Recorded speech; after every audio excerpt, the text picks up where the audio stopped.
Güzel bir tısbağa gördüm.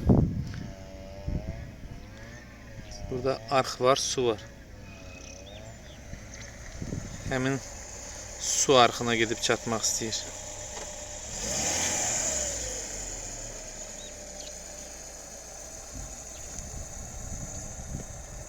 Qorxma, get. Ehtiyat eləyir məndən. Götürüb özüm əlinə aparıb qoyacağım. Qaçır ki, tısbağlar adətən qaçıb gizlənir, bu gizlənmədi, hərəkət. Get, az qalıb, get, quyruquna var nə qəşəng. Aslında qəşəng. Ninja deyə bu, qorxmadı, gördün? Ninja çərəpaq. Ninja tatlı.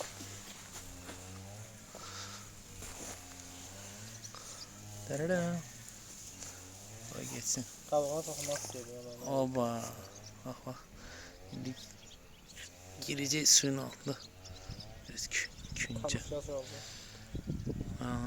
Viu. Все, gizləndi. Dəfə çıxdı.